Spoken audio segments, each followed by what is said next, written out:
All right, so we have Joe Williams here. Thank you so much for joining us on the Championship Leadership Podcast. Really appreciate it, Joe. Oh, man, thank you so much for having me. Yeah, so I've been working with you and your wife, Allison, since I believe April. Yeah, about 3 months. Came out, and Yep. It's just been great to get to know you, and I'm really excited for the opportunity to have you here today. First question I'd like to ask is, what do you really think of? What do you hear? What are the thoughts that you have when you think of championship leadership? You're actually the one that first brought up that term. That's right. When I first heard it, I was like, I don't know. It's unique, like ship, right? The championship leadership. But yeah, Yep. when you think about it, what are kind of some of the thoughts that you think of when you think of championship leadership?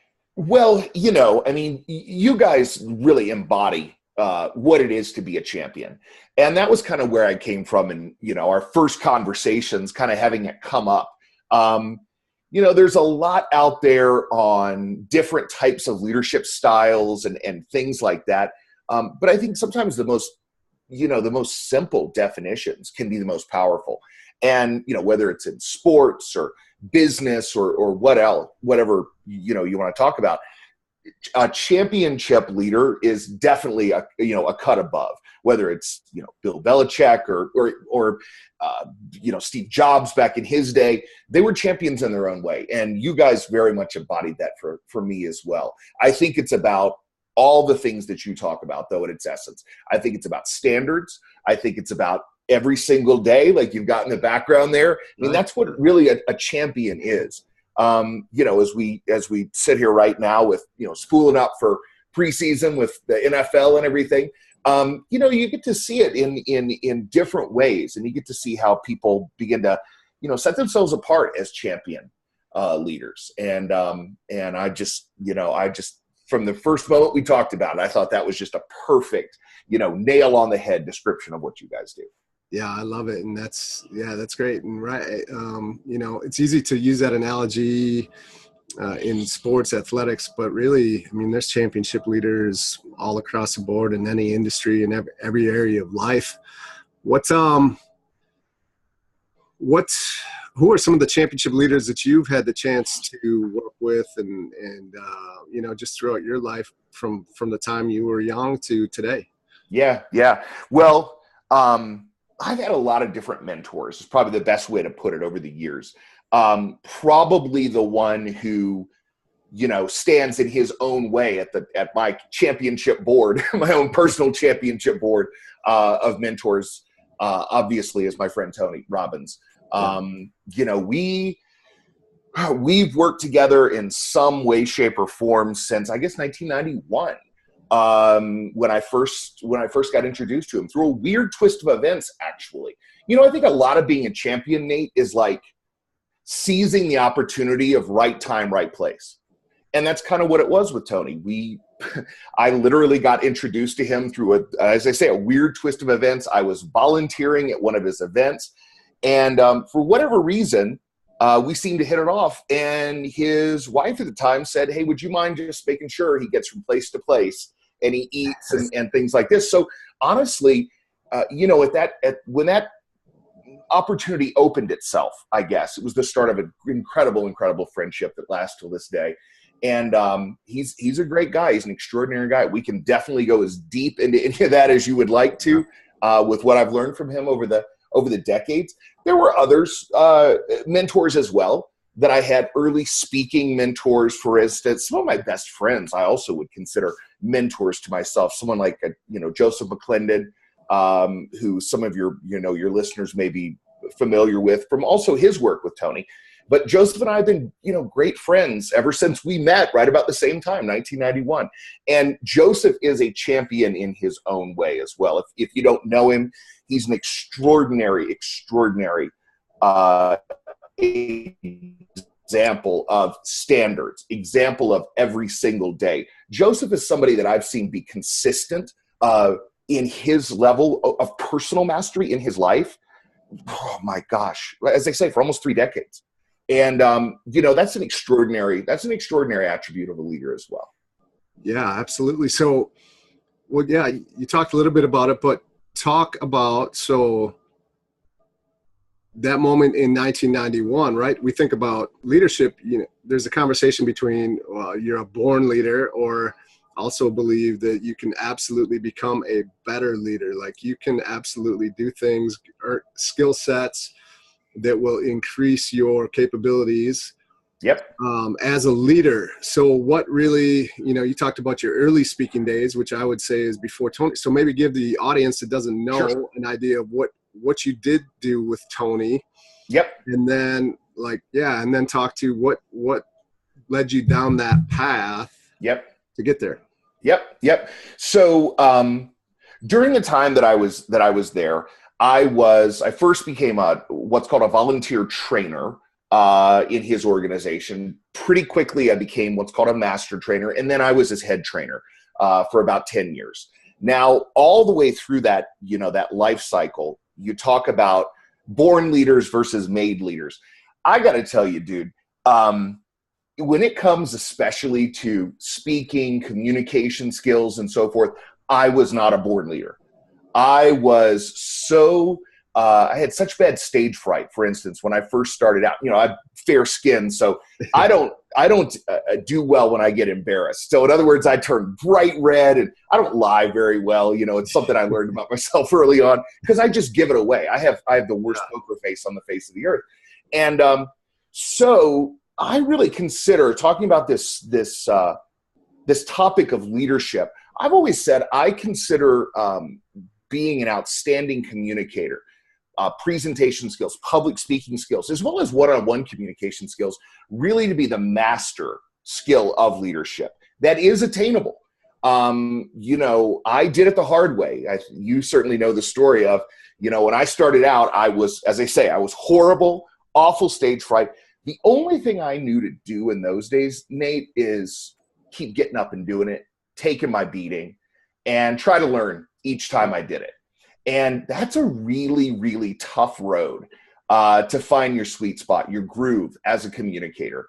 Took a lot of years of kind of, banging my head against a wall and sick to my stomach and everything else before I would speak, after I would speak, during speaking. And yet it was a skill that I knew if I were going to go the places I dreamed of, I had some faint understanding that I was destined to go other places in my life. I knew it was a skill I had to foster within myself. And I learned that partially through being around Tony, one of the greatest communicators, certainly, I think one could argue of, the 20th century, 21st century. A lot of people, that don't know him very well, don't know the extraordinary, depths of preparation, for instance, and all the things that go into this whole thing. And again, we can talk about any of that you'd like to go more deeply. But I would definitely say that of the two of us, Tony was probably the closer to the boring leader. I was the one who had to just gut it out and learn the skills and take my lumps, as I said, and just keep trying to get better and better every single day. And that's it's worth the payoff. If a person considers themselves a leader in life, even if they don't know what that's going to look like ultimately, like I didn't, it's one of those foundational skills that's going to serve you well throughout the rest of your life. And meaning communication, the ability to communicate powerfully and compellingly a vision that other people want to buy into. Again, I think that's kind of the essence of a great leadership communicator is they don't just have a vision. The best ones I've always found also foster a shared vision, if you will. Back during my time with Tony, I had the good fortune of leading his leadership academy for 12 years or something like that, as well as doing leadership events for his platinum partners and others, and my own corporate consulting as well. Been a big part of my corporate consulting, not just the speaking and presentation skills, but also at a higher level, leadership skills. And one of the things that we always used to say is that, the greatest leaders in the world figure out a way to bring together and collectively collaborate those that they're given the honor and privilege of leading. I think that's one of the other things to keep in mind around this conversation of a championship leader. Championship leaders, again, if we go to sports, we go to business, whatever you want to take a look at, the greatest championship leaders are always surrounding themselves with a team better than they are. And they're really, really outstanding with fostering a shared vision and bringing out the absolute best in others. They don't do it so that they get to stand in front and say, follow me. In most cases, they're actually leading from the back, so to speak. And being able to kind of create that collaboration, that collective visioning, that collective performance within a team by serving those that we have the honor and privilege of serving, which again, I think is one of the core precepts of championship leaders. They don't stand out and say, look at me because of title. They don't lead from a position of, as I said, I'm the president of the company or the VP or whatever's on their business card. They roll into every situation looking to serve. And I think that's kind of an underappreciated aspect of championship leaders as well. Again, I don't mean to blow smoke here, but you guys are an outstanding example of that, of really, really serving those that you have the honor and privilege of serving to grow and become more. So I not to go too far off in the weeds here with all kinds of airy fairy talk about leadership, but I think that a strong redefinition of what it is to be a leader, I felt this for 15, 20 years, is called upon right now, now more than ever in our world. And the world needs more leaders, not fewer. And it needs more leaders that are willing to dive into the depths and the breadth of the conversation of what it means to be a leader and find their own definition, reinvent it for themselves. And again, championship leaders, almost inevitably, they may have learned from someone else, good fortune of learning from Tony and others in my life. And then at some point, you just kind of clear all that away and you make your own way in the world. I remember a quote years ago from B.B. King that I heard. I'm paraphrasing, but it was something like, how did you become such a great guitarist? And he said, well, for years and years, I practiced the basics and the chords and finger placement and everything else. And then one day I just forgot all that shit and I started wailing. And I think that's the essence of what championship leaders do as well. You study under, I was for some reason or another, this comes to mind. I was listening to a song just the other night, in fact, from Jackson Browne. I don't know if you or your listeners remember a song called, I think it's called For a Dancer. And the lyrics are, just do the steps that you've been shown by everyone you've ever known until the dance becomes your very own. Championship leaders, I think that's the essence, man. That's the essence. You practice under someone for decades in some cases. And then you forget all that shit and you wail in your own way. It's so good. Yeah, I love that. That's so powerful. I love having these conversations. A part of me was like, when starting this podcast, it's like, how much can you really talk about leadership?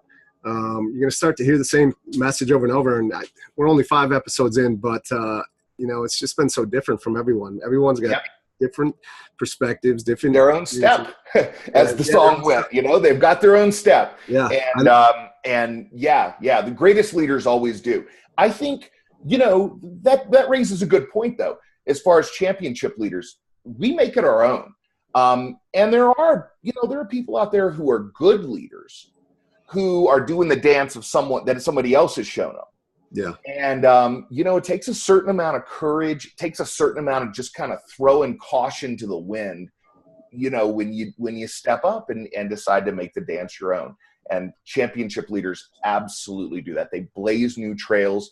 They go forth in new ways.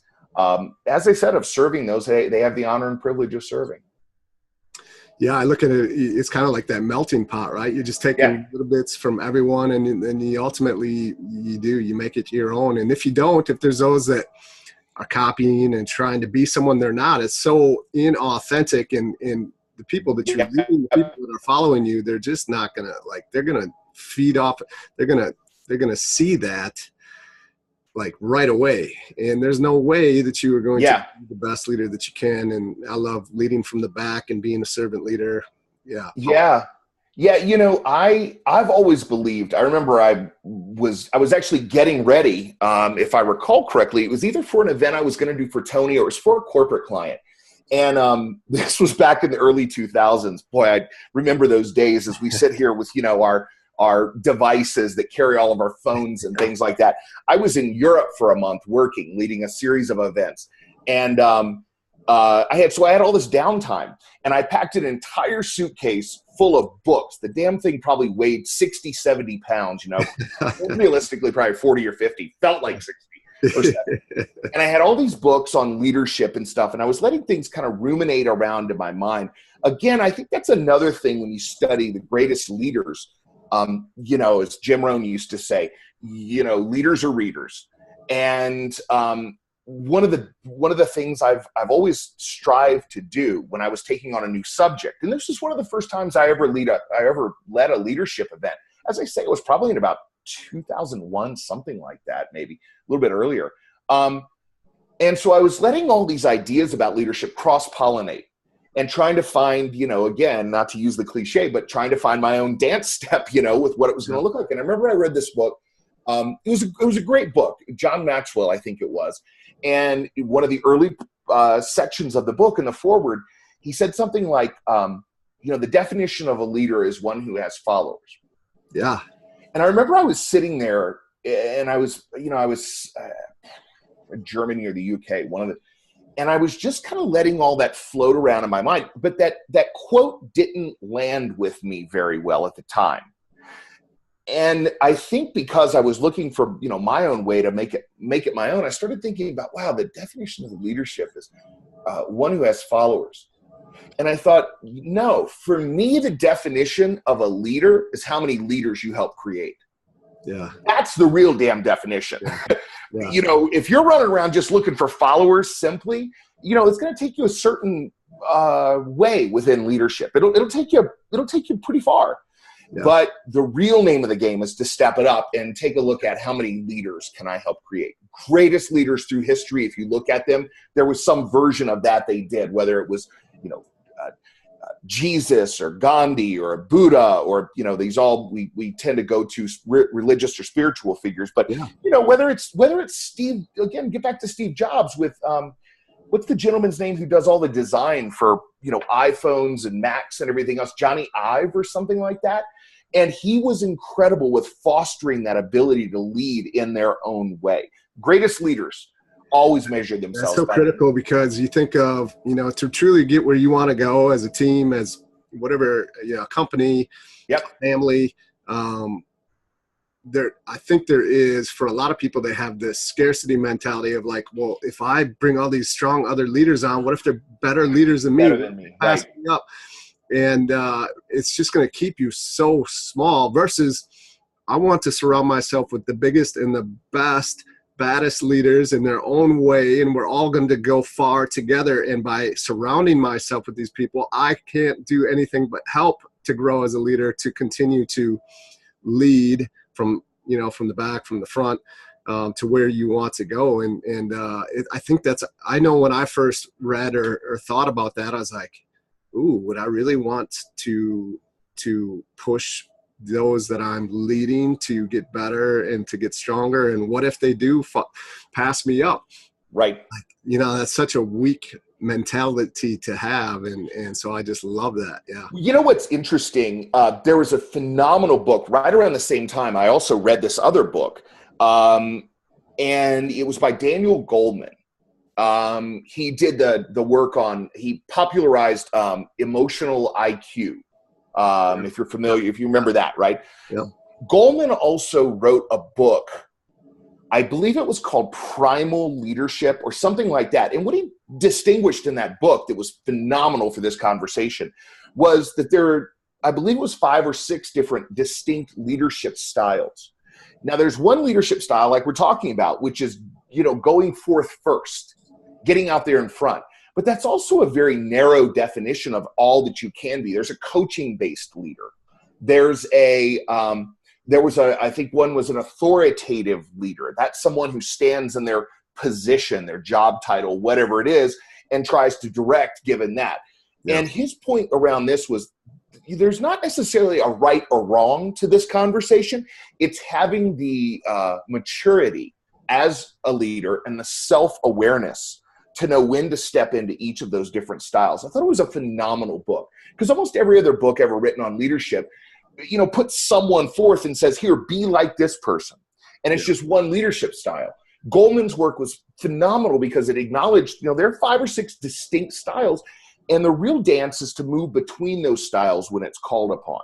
Sometimes it is necessary to put yourself out there first and set the pace. I think one was maybe called a pace setter, kind of what we're talking about here. That's where you get out in front, you set the pace. There are other times, though, where, like we've talked about, there's the leading from the back. And if you just look at those on the surface, you can think, well, there's a disconnect between that different, style of leadership or whatever. And it's not at all. It's just knowing when is the right time to step into each one. And as I say, having the maturity and the self-awareness. Yeah, to know having yourself. the ability to be able to do that, to not put yourself in one specific box and be like, no, the only way I can do it. But yet, to have that awareness to know when to do this, when to step back and let somebody else step forward, and so that's great. Yep. Well, let's talk, if you will. Yeah. I'm thinking about you and your life and some of the story that you've shared with me, and I hope that you are okay sharing this, but share about when your parents went to prison. They did. And they've actually been at a young twice. age, which in my mind, really was probably the start of you having to step up and truly be a leader, right? It was. Undoubtedly. I've been thinking about it, actually, coincidentally. I've been thinking about it a lot lately. I remember, for whatever reason, that I was able to actually cope with this. I look at my daughter is 20, and she just, in fact, took off this morning for Ecuador for a semester studying the Galapagos Islands. And I look at her, I look at my son, who's now 14. I was 15 years old and 11 months when both of my father finally reported for prison. My mom had been in for a while. They had staggered the sentences because we were young. My sister's 2 years younger than me to the day. And I remember driving up to the gates of the prison, dropping him off in my 1978 Trans Am that he had left us with. I think he left us with dad off at prison. Yeah, $600 and a 1978 Trans Am, which for a 15-year-old boy is not a great car choice. But anyway, I remember dropping him off and seeing him walk up the walkway to report to prison. And I don't remember being scared, though. I don't remember being in fear. If anything, I kind of remember feeling like a sense of freedom, because I was a 15-year-old boy. And, now I'm home alone. My sister and I are home alone. We got the whole house to ourselves. And I made the mistakes. There's no doubt that a 15-year-old boy would make. Luckily, no one ever got hurt, and I was never hurt, which is a real godsend. But, that probably started this leadership journey. I remember one of his best friends one day. I don't think I've ever told this story publicly before, but one of his best friend's wife had a baby, and so they furloughed this guy, and he didn't have anybody to drive him, to Virginia Beach. We lived in Virginia at the time, and so I went and picked him up. And I decided, being the leader that I thought I was, probably 16 years old by that point, that I would take a cut through a military base. Bad idea. All I remember is the military police surrounding my car and dragging us into where the head of the police just lambasted me because he thought he saw another car that looked just like mine, and he thought I was speeding on this military base. And I remember sitting there, as innocent. I had not done it. I was being very careful because I had this guy who was in prison in my car with me. I was obeying every law. I tried to tell this man, I didn't do it. I didn't do it. That was one of the first times, Nate, I honestly can remember that it struck me of, you got to master this thing called communication. Because I could not get through to that guy. And for some reason, he let us go. I drove this guy down, the hospital where his wife had just had a C-section and their baby had been born. And I remember I ruminated on that for a long time, because it was still several years before I ever got into the conversation of leadership and, met Tony and so forth. And, yet it struck me at that moment. I think that's another example of seizing, the moment that something happens.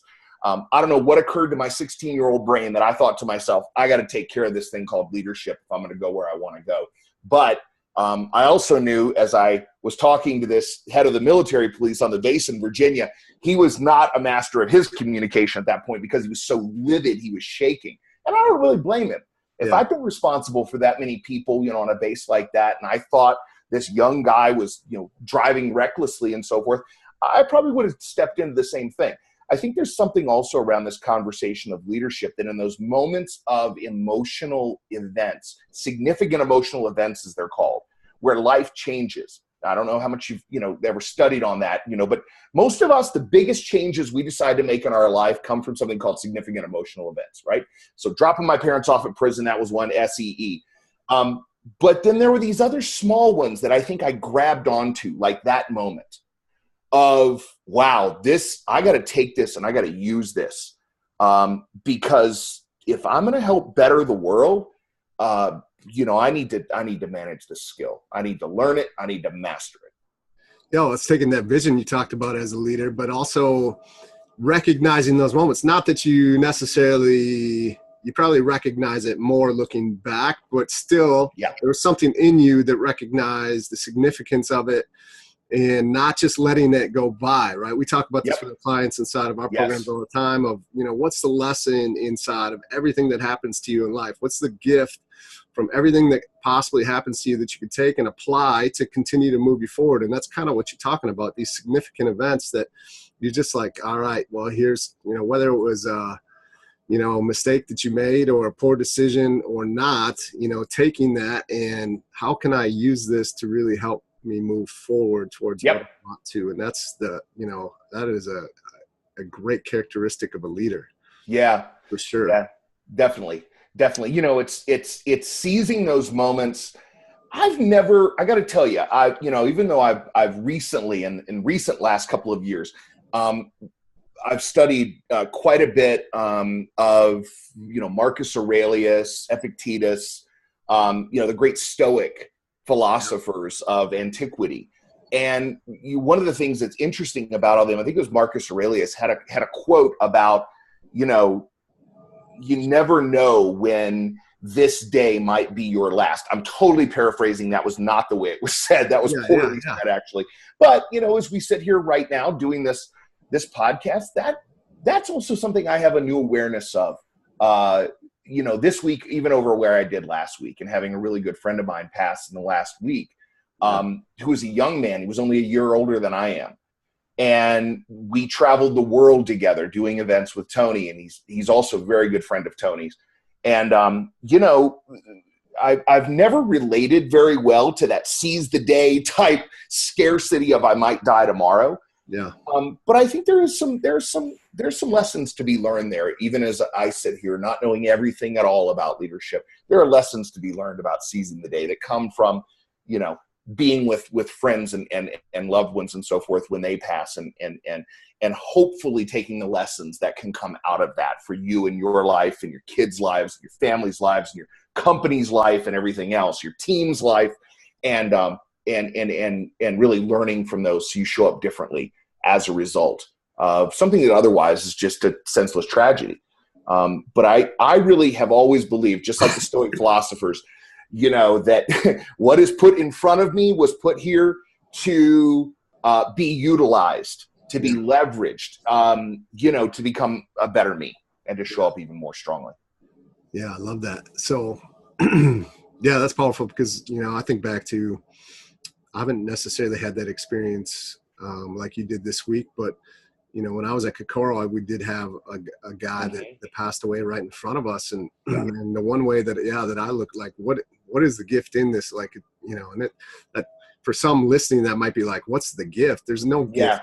And how can I really use that experience other than just horrible Morning. experience and Yeah. something that, you know, a lot of people might just not be able to move past, is to really see the bigger picture here. And like, number one, how can I honor this guy that died, that gave everything he had, put everything he had into, and lived his life this certain way? Like, how can I, that's the gift for me, is like, how could I honor him and to what you're talking about, which is, you know, seize the day, to really, you know, be present with today, not knowing there are no guarantees tomorrow. And to have that experience is one that not a lot of people experience, thankfully, really. But at the same time, it's a great reminder. If I don't use it, then I'm really doing it a disservice. Yeah. I mean, again, talking about significant emotional events, you know, we learn one of two ways. We learn through our tragedies or from our triumphs.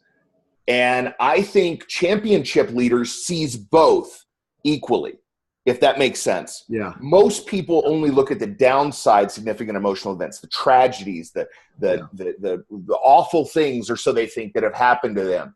But it takes a real championship leader to also equally not party in your triumphs, not, you know, fall over patting yourself on the back, but to take that, hopefully it is an equivalent learning experience, because those are just as, if not more important than the tragedies, to really teach us what, you know, where we can go, to teach us about our strengths. I think championship leaders, dude, they own their effing nature.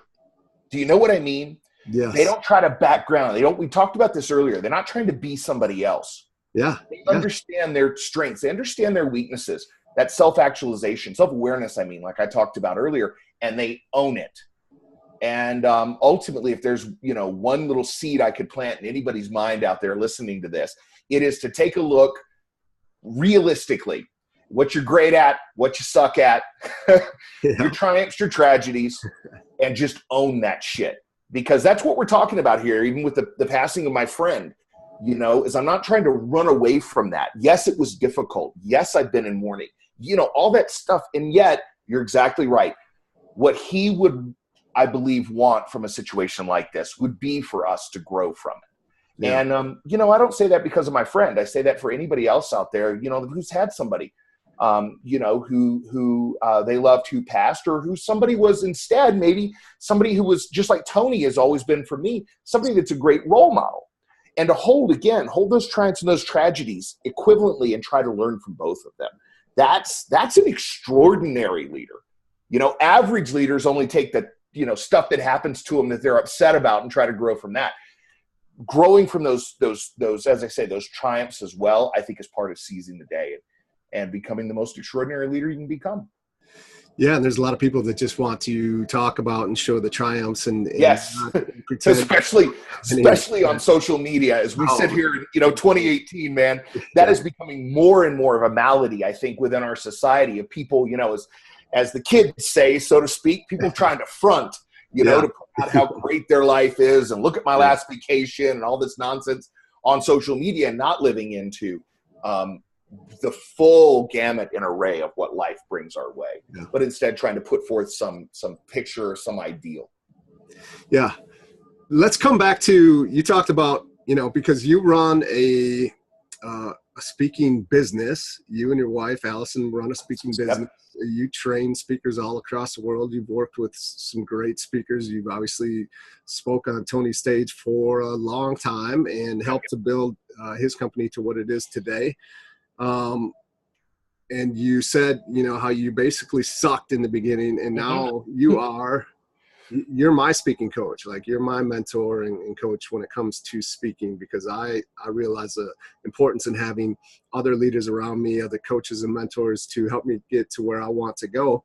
And I want to learn from those like yourself that have all this experience and knowledge and are true championship leaders in those areas. And so, yeah, talk about that. Talk about kind of, you know, the journey of sucking to where you are today, but also with that, talk about, you know, working with a guy like Tony, because I work with Satem and Ali, and again, I'm not going to put us in the place of Tony, but there's parallels there, right? Like, Tony's the guy, Satem is the guy, inside of what we do. And then there's you, and then there's me. And sometimes I can, it's a story that I'll tell myself, but can feel like the sidekick, or I feel like I have to sound like Satema, or I have to do everything exactly like Satema, and it's inauthentic. It's not me. Yeah.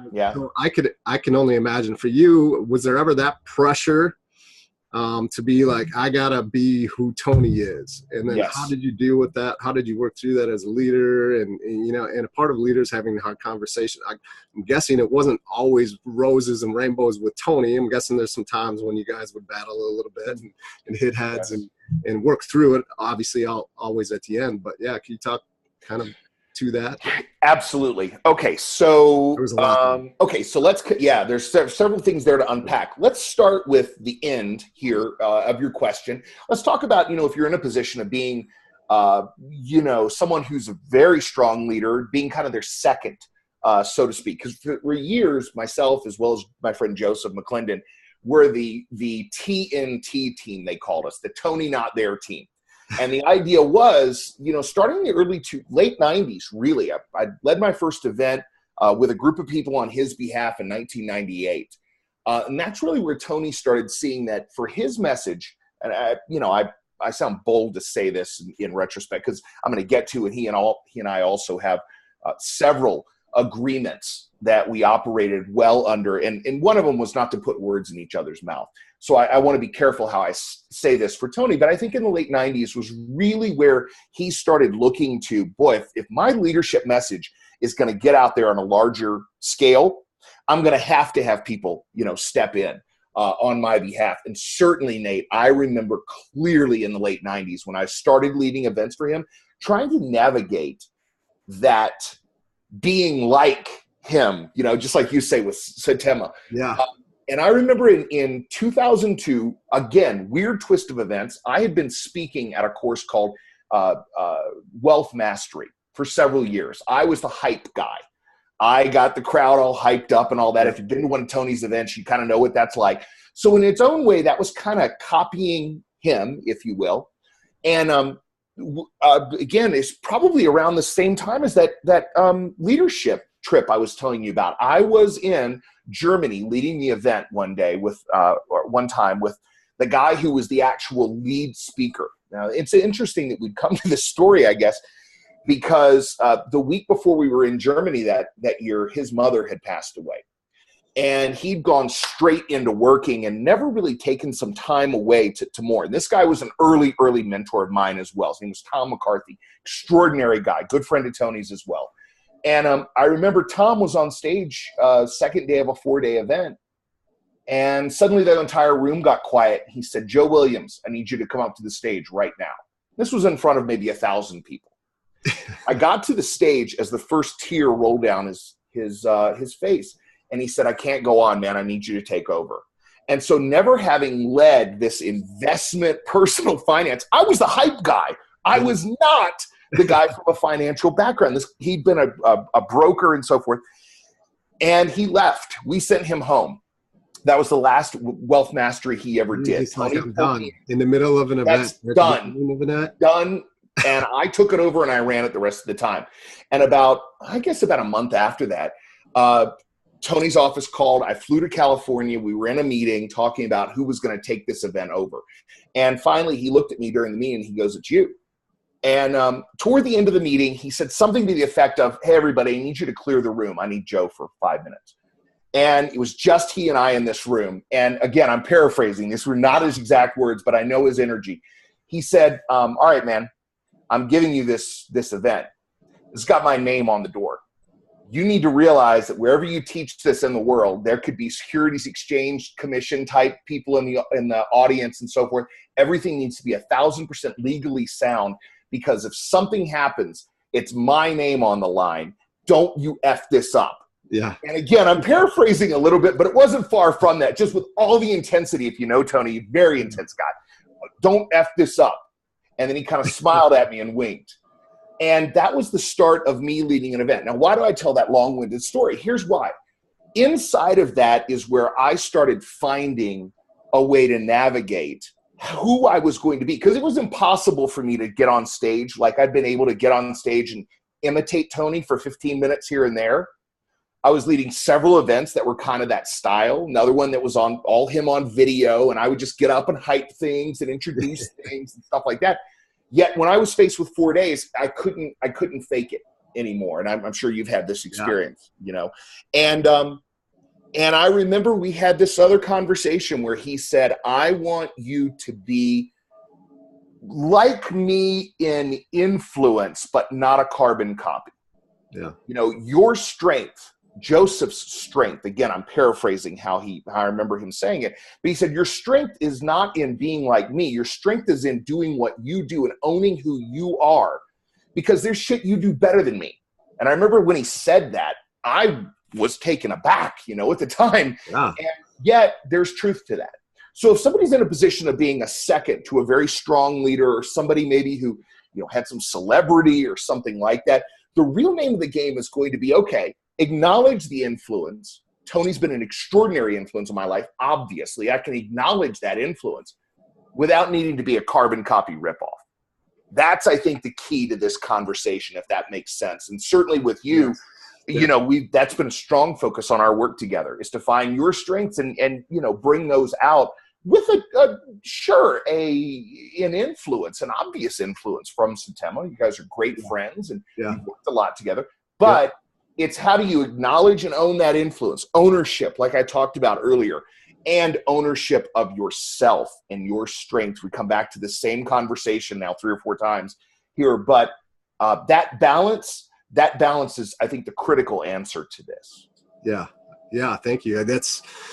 It's great. Well, there was a few things. Tony realizes it, and as a leader, to be able to be like, hey, I don't want you to be me. I want you to be you in your powerful way. Yes, but at the same time, representing me and what we're all about, the way that it needs to be. You know, remember the name on the door, and what's on the line here, really, and then to be able to separate yourself from that and give yourself permission in a way too to just be yourself, and know that when you said, you know, there's some things that you do better than me, when Tony's saying this to you, I can feel the same kind of, like, in my shoes, like, oh, like, how is that possible, right? You're Tony, and I'm not, and everybody knows who you are, and not necessarily everyone knows who I am. What can I possibly? But the reality is that there absolutely are things that you have that are, you know, strengths over what he does, and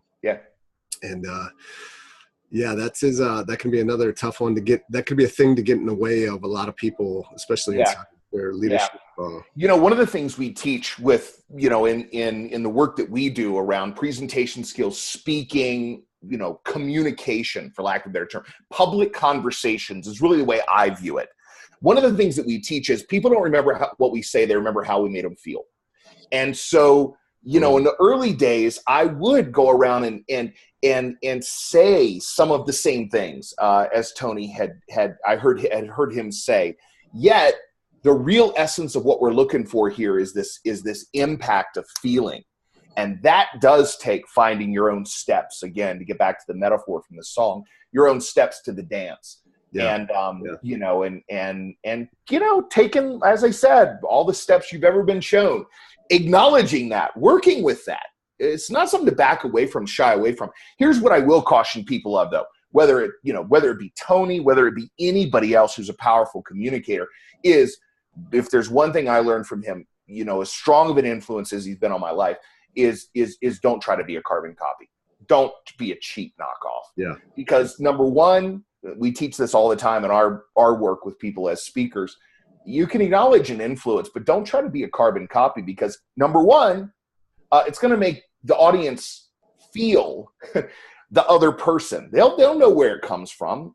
You know, we talk about signature statements, for instance, in our work, that things, quotes, statements that you become known for. And, you know, Tony has one, again, not to keep coming back to that and using that, but we'll use him as a point of learning here. You know, live with passion. I hear people all the time say things like, live with passion, power, and purpose. Live with excitement. Live with and it's like, dude, come on. Figure out your own way to say it, because A, you sound like a cheap knockoff.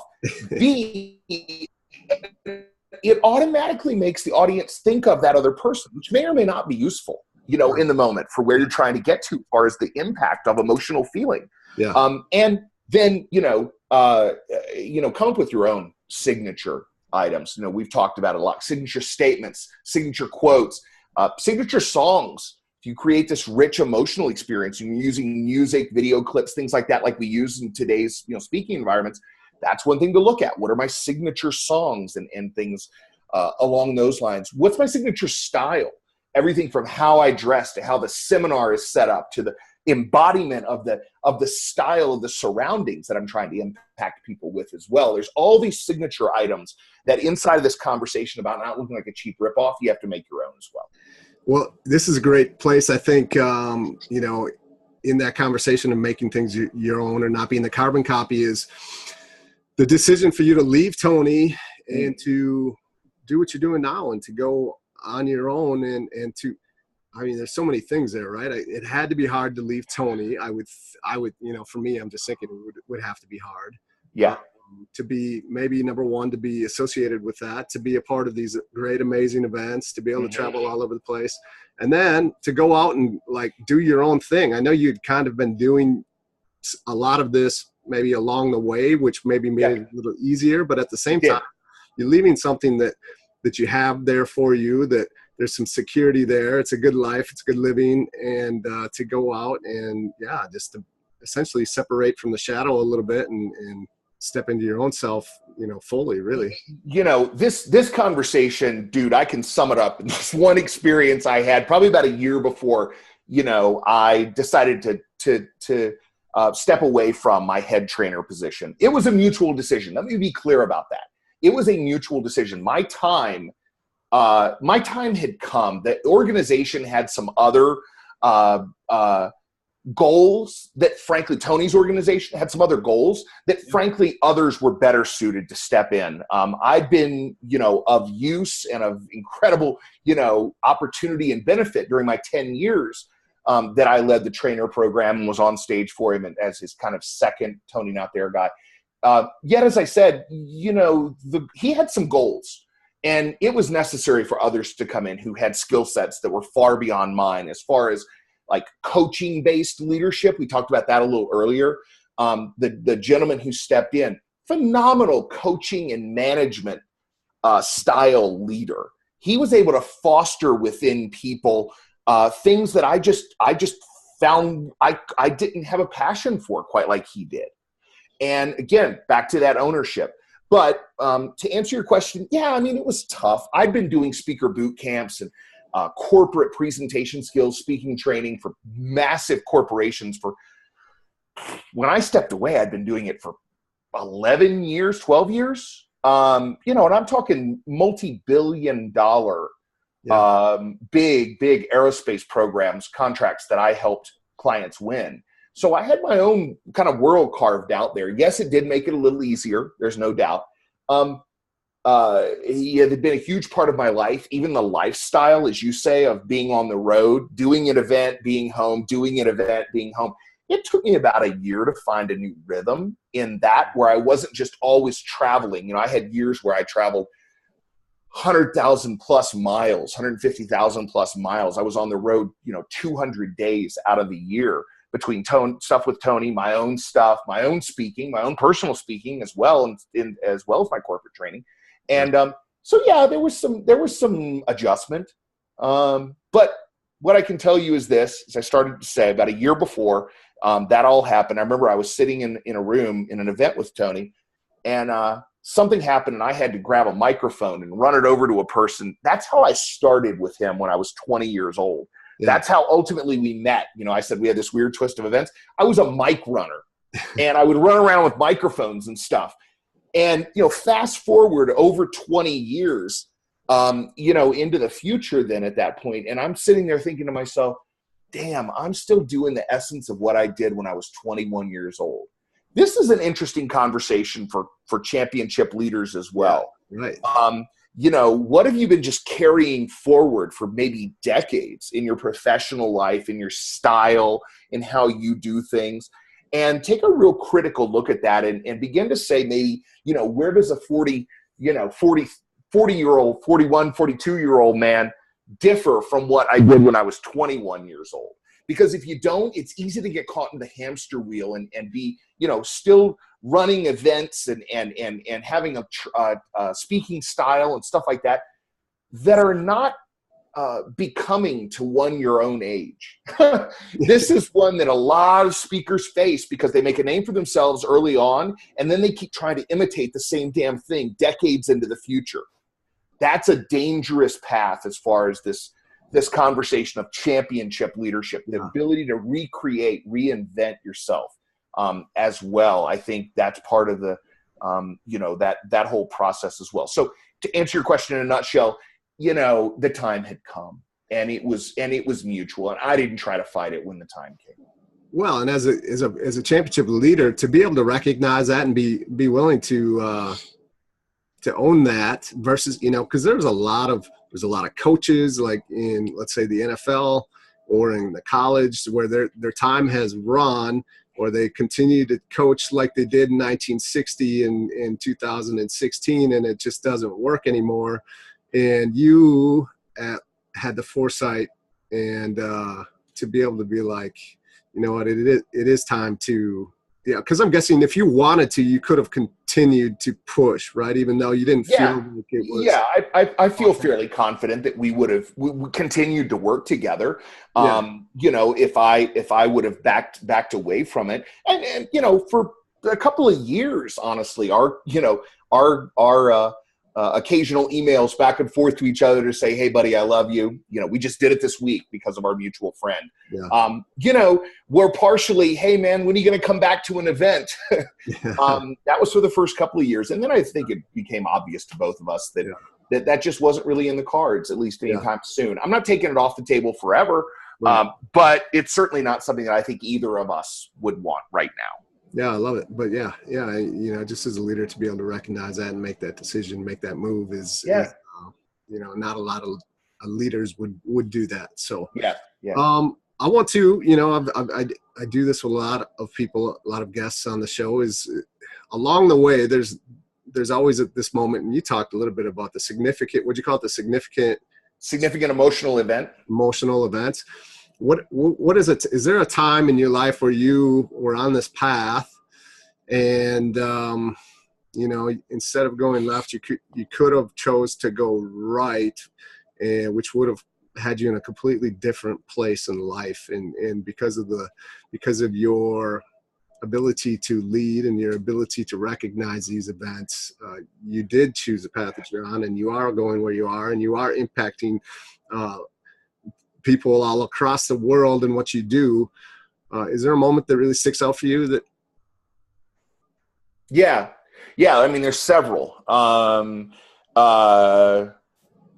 Maybe let me clarify for your question. Is there a moment when I should have zagged right that I didn't, that I stayed the course or something like that? Is that kind of what you're asking? Where you kind of got to a point where you're like, what am I doing? Like, why am I doing this? Is this what I want to do? Yes, you could have 100%. So in the 1990s, when I was still volunteering with Tony, long before I had any, work relationship necessarily. I mean, you can call volunteering a work relationship, I guess. But no, during that time, I had with some partners, I had started a small telecommunications, long distance. We had pagers, cellular, all that stuff back in the day in the mid 90s. Pagers, right.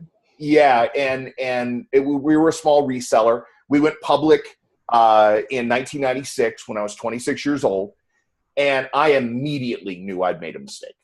I immediately knew I was not cut out for running a public company, even though my ego wanted to claim that I was. That was a huge learning experience for me. Wow. Because I also stuck with it far longer than I should have, frankly. I stuck with it for another couple of years to kind of wind things down, and because I didn't want to let go of this baby that, my partners and I had started. My family was involved as well, so there was that whole aspect. Yet, that was one big time where I remember sitting around a lot thinking, why am I doing this? What am I doing? I had times on the road as well in the later years that I was with Tony, 2012, 2013. I had many nights back at a hotel room again, alone for the 100th night this year, or whatever, it was 200th night this year. And sitting around saying, what in the hell am I doing? I'm not seeing my kids grow up. I'd gotten remarried at that point. So Allison was a major factor in my life. And I remember, talking to her at night and thinking, I just want to be home. So in answer to your question, I think, yeah, when there are those moments when you're looking around thinking, what the hell can I do? What else why am I doing this? I'm paraphrasing what you said, but something like that. That's where I'm a big fan of sitting down and recreating your life exactly the way you want to make it. It's a ballsy thing to do. It's not always easy, yet I've done it many times in my life, professionally, personally. Some of the stories of, my background. I had a kidney transplant, for instance, when I was 17 years old. So imagine, they released my father from prison for a week to give me a kidney and then lock him back up, right? I'm 17 years old, and so they tell me you got to take immune suppression for the rest of your life, these drugs that suppress your immune system, so your own immune system won't attack this, organ that's not yours, that you've gotten from somebody else.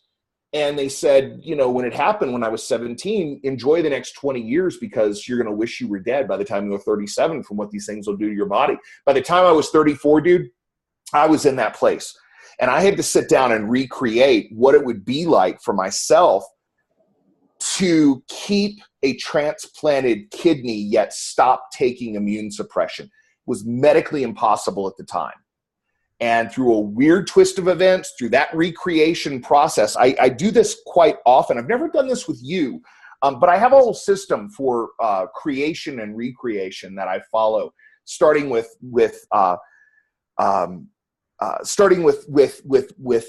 imagination, finding this new vision that you want and having something capture it. And then there's, supercharging your new vision with intention and emotion. It's the actual doingness, the hard work that it takes to engineer. At Disney, they call them Imagineers because they take imagination and engineering. I think that's where life is as well. Yeah. And so I have this whole process that I use for creation, recreation. That's where I started it, really, was with my kidney transplant. When I was 34 in deciding, that I was going to get off these medications and then seeing these incredible coincidences come together to help support me in doing that. As we sit here right now, I just turned 49. So it's been 15 years since I eliminated those immune suppression drugs, and I'm as healthy as ever, much more healthy than I was at 34, in fact. Yeah. So those moments of recreation, I think that's the essence to what your question was about. If you're ever sitting around thinking, should I have zigged or should I have zagged? What am I doing with my life? How it's having the guts and the foresight. And then I think also following a system, for recreation of yourself. A lot of the work that I did around Tony for a long time, he has a beautiful way of saying it, that fulfillment is an art, achievement is a science.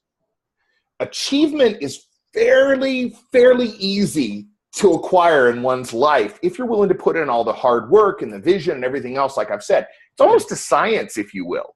Yeah. Fulfillment, have a fulfilling life, that's an art. Yes. And yet we each have to find that, our own for ourselves. So next time you and I are together somewhere, I'll show you my creation system. And, it's not rocket science, to use the term science. There's a lot of people that have talked about essence of it before, whether it be thoughts or things, and all the work that's been done on vision mapping and intentions. Tony's done incredible work on this as well, but it's following that systemic scientific approach to achievement. But that's why so many people end up, achieving things in their life, and then suddenly the old metaphor of they realize their ladder was leaning against the wrong wall once they climbed the ladder of success. Yeah. It's because sometimes people misunderstand that fulfillment is not achievement. The two are not linked. That's a huge distinction. Yeah. It's giant. And yet so many people get caught up in the achievement model and just think that's going to end up with happiness. It's not. We all, I think, know this on some level, but having a system for finding your own art of a fulfilling life as well, with family, with loved ones, with all of those things, as well as your achievement in business and other things. That's a critical part of this whole championship leadership conversation as well. Yeah, I think that's what I would add to the conversation, or the definition of championship leadership is to be fulfilled, because it can be what you see it. Again, I'll go to the NFL College Coach. Just listen to a book, Making of the Coach by Nick Saban. Mm-hmm. And he talks about, his life is football. And, like Tiger Woods' life was golf. Michael Jordan's life was basketball. And to be on that level, you have to have that sort of extreme dedication to your craft to be the very best in the world. Yes. But is it really fulfilling for you in, we talk about being a wealthy man or woman in all areas of life. And that's when I think of championship leadership is not only am I a champion leader in my profession, but in all areas of life, to where it's like fulfilling, not just achieving a bunch of great things, but be fulfilled, truly fulfilled. So yeah. I think that is part of the whole championship leader formula, if you will, that you guys have hit on. Yeah. Is, no incredible coach or leader is going to be able to sustain what it takes to have that level of achievement, kind of like we've talked about here. Yeah. If they don't also balance that with fulfillment and with happiness. The two are not at odds. The two support each other. Yeah. The greatest coaches and things like that, they achieve because they can be fulfilled while doing it. And, they're fulfilled partially because they know how to achieve in this area of their life. Yeah. And, each of us finding our own balance on that, I think that's one of the big formulas for championship leadership, without a doubt. Oh man, that's a great place to, I think, wrap this up. And I think so. And on that note, so we could definitely I think we could go for a lot longer here. Definitely. That's always one of the things when people have me on their podcast, that's always one of the things I like to warn them in advance is, wow, this can be as big a conversation as you want it to be. So yes, we could, but time that you have given us, and why don't you tell our listeners how they can find you if they want to become a better speaker, leader. Yeah. Sure. You can find me on Facebook. I think I'm Joe B. B as in Brian, my middle initial, Joe B. Williams. Or you can come to my website, joewilliamsonline.com. Shoot me an email at joe@joewilliamsonline.com. And shows you how long I've had that web space, huh? That URL. I feel like AOL now when I say that. America Online, Joe Williams Online. But anyway, that's where you can find me, and anybody that's interested in mastering their own style of being an outstanding communicator, finding their flow in that arena, and or building, a speaking, coaching, mentorship business. I help people with all of that. So. Yeah. Well, thank you so much. I really appreciate it, Joe. Right on, brother.